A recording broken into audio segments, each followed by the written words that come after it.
I think Roughy is a class horse on the way up, and he can strike first up. Big return this. Roughy wins it. Roughy first from Midwest Boston Rocks, Tiger Shark, and Mornington Glory only fifth.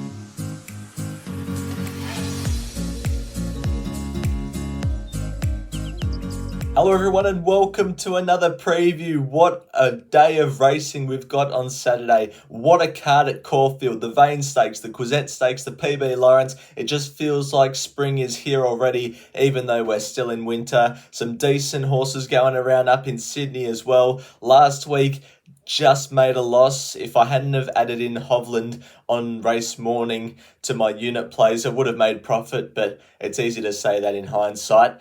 Can't wait to get into this week's racing. Let's get on with the Fan Cup first. I can't remember the exact leaderboard. I know Zach's on top, and I know my old mate from the Frankston line sailing on the Magic Bus is in 4th position at the moment. If you want to enter your best bet for the Fan Cup, just comment it down below. It's totally free, and you could have your name on the leaderboard next week if it wins.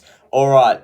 As you can tell by the video title, best roughy ever. Lucky for you guys who are waiting for that, you don't have to wait long because it's up right now. This horse is $16 on Saturday. Caulfield race 4, number 8, Spanish Blaze. I usually try to proportionally stake my unit plays, but with this one, I'm just going for a 15 unit profit on this horse only. We're going to take a look at a recent jump out of it.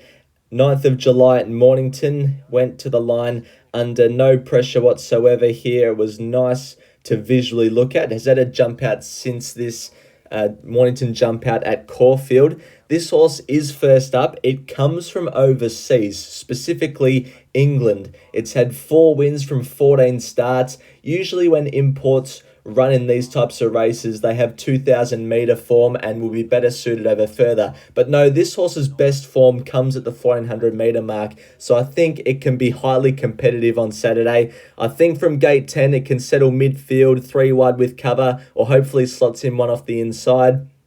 There looks to be some good speed on up front. You got horses like True to Form that goes forward. Porter goes forward. So does Kappa 39, Mathletic, Home Rule, Ascension. There should be some decent speed in this race, and hopefully that can set it up for a horse like number 8 to Spanish Blaze down the outside.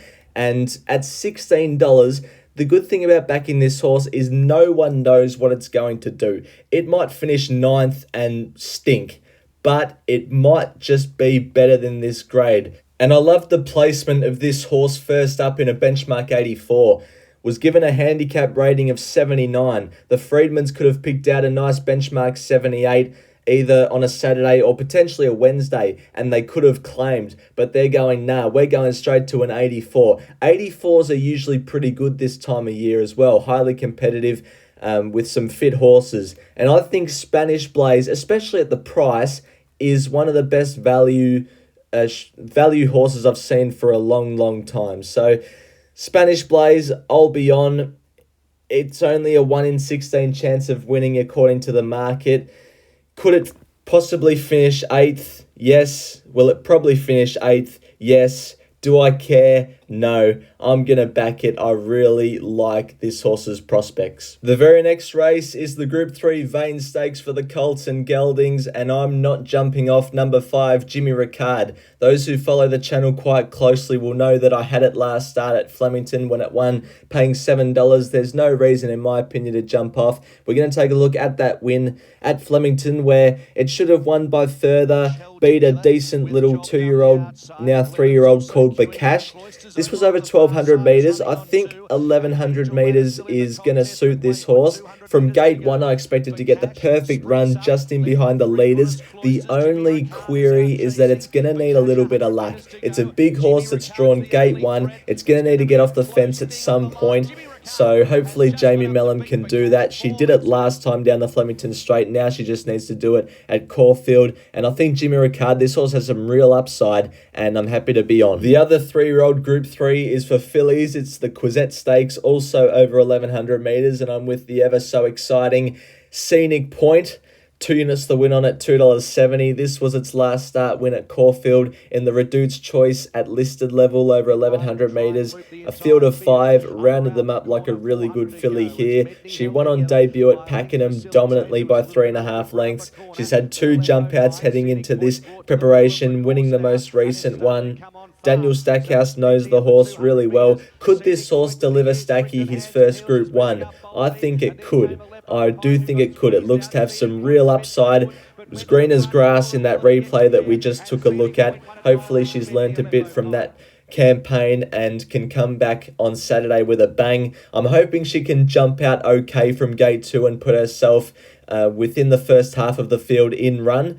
Needs some luck in the straight, but if she gets it, she looks a really exciting horse. Finishing off the Caulfield plays with Arkansas Kid in the Regal roller. 0.75 units to win on at $5.50. We're going to take a look at his last start jump out at Flemington. Some good work this. 2 from 2 at the track and distance is one of the things that attracted me to having some units on Arkansas Kid on Saturday. As well as this, Blake Shin is on. He knows the horse quite well. Minor query gate 10, not that it might not have cover because they're only going around one bend at Caulfield from the shoot start, but more so it might have to go 1 or 2 pairs back if Shin wants to find cover.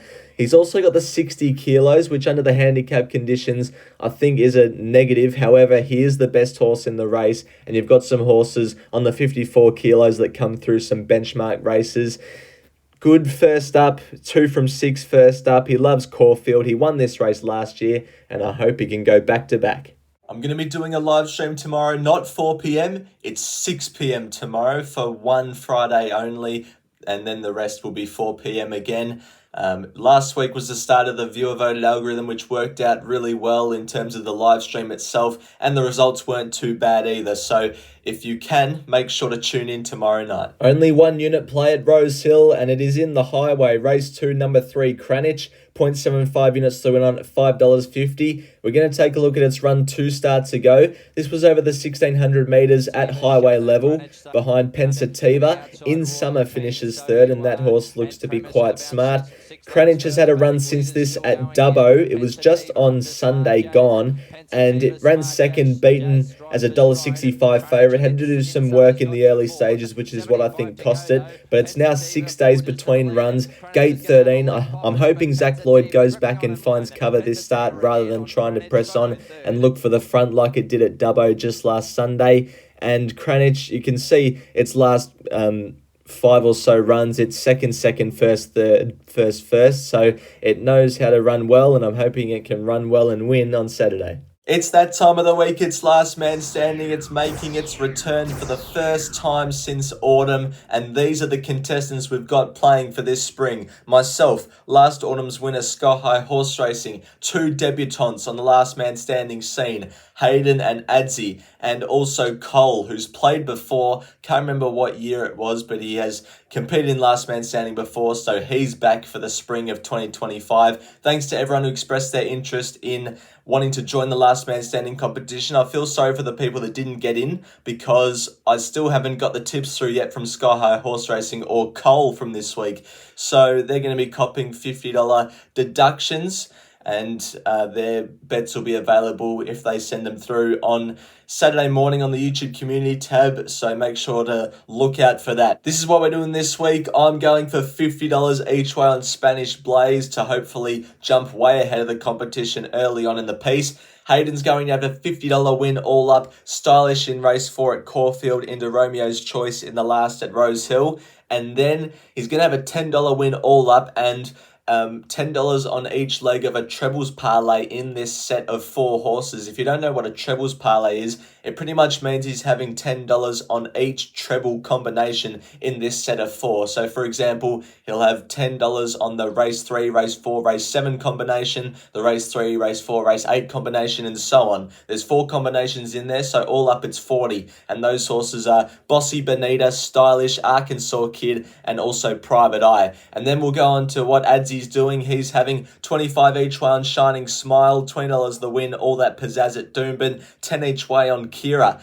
race 3 at Caulfield, and then a $10 all-up win, Shining Smile, Blitzberg, Pop Award, and Fire of Etna. That's what we're doing for Last Man Standing this week. Aside from Spanish Blaze, I think this is the best bet on the weekend. Race 1, number 11 at Morphettville, Artistic Angel, 2.5 units to win on at $3. We're going to take a look at its most recent trial heading into this campaign. This was at Murray Bridge, winning this trial by about 3 lengths.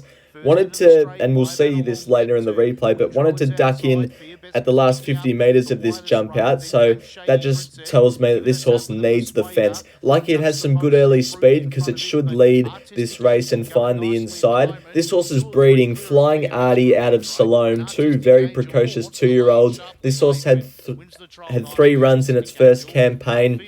Finished 5 lengths off Gin Spirit on debut, then finished second over 1,100 metres behind Ole Dancer in the Magic Millions 2-year-old classic for the South Australians, and then it ran into Blue Hotel, which runs in the Quisette Stakes on Saturday. So this horse brings good form, 54 kilos for Tegan Vorum, gate 10, spears across to the front, and over 1,000 metres, scorches the turf, and they can't catch her.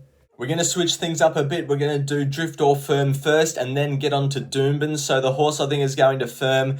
I found it hard to split Artistic Angel, Jimmy Ricard and Scenic Point of who I wanted or thought would firm the most. But I've ended up going with Artistic Angel. Just think the market knows where it's going to be and run, probably leading.